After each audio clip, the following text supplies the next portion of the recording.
ఓ గురవింద బాబు, నీ కుప్పం చూసుకున్నావా? టీనేజ్ ప్రెగ్నెన్సీలో కుప్పం నెంబర్ 1. 19 ఏళ్లకు ముందే నిండు గర్భిణులుగా ఆడపిల్లలు, బాల్య వివాహాలు జరుగుతున్నాయనడానికి ఇదే నిదర్శనం. కుప్పంలో ఏం జరుగుతుందో సీఎం చంద్రబాబుకు తెలుసా అని ప్రశ్నిస్తోంది బీసీవై పార్టీ. 19 ఏళ్లు అంటే టీనేజీ పోకముందే గర్భం దాల్చుతున్నారక్కడ. ఆడపిల్లల్ని చదివించకపోవడం, తల్లిదండ్రుల్లో అవగాహన పెంచకపోవడం, బాల్య వివాహాలు అధికంగా జరుగుతున్నా పట్టించుకోకపోవడం, ఇవన్నీ జరుగుతుండటం వల్లే కుప్పం నియోజకవర్గంలో టీనేజ్ ప్రెగ్నెన్సీలు ఎక్కువగా నమోదయ్యాయి. మన దేశంలో మహిళల కనీస వివాహ వయస్సు 18 ఏళ్లు. పెళ్లైన ఏడాదికే గర్భం దాల్చారని అనుకున్నా 18 ఏళ్లలోపే వివాహాలు జరిగి ఉండాలి. పాపులేషన్ మేనేజ్మెంట్ పాలసీలో భాగంగా చేసిన సర్వేలో 19 ఏళ్లలోపు వాళ్లే ప్రెగ్నెంట్స్ అయ్యారంటే 18 ఏళ్లు అంతకంటే తక్కువ వయసులోనే పెళ్లిళ్లు అవుతున్నాయనే కదా అర్థం. అందులోనూ రాష్ట్ర వ్యాప్తంగా కుప్పంలోని ఎక్కువ కేసులు నమోదయ్యాయంటే ఆ నియోజకవర్గం ఎంత వెనుకబడి ఉందో చెప్పడానికి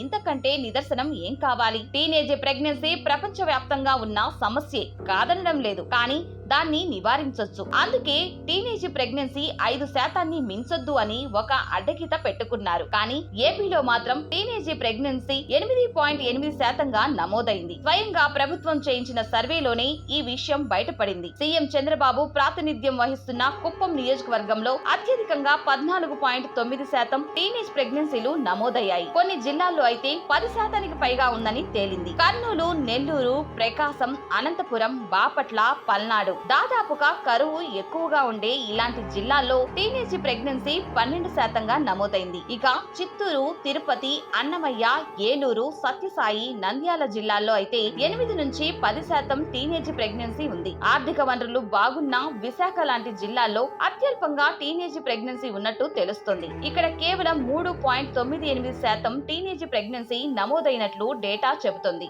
ఏదేమైనా కుప్పంలో ఎంత వెనుకబాటు ఉందో, అక్కడ పరిస్థితులు ఎలా ఉన్నాయో టీనేజ్ ప్రెగ్నెన్సీ డేటాతో తేటతెల్లం అయిందంటుంది బీసీవై పార్టీ.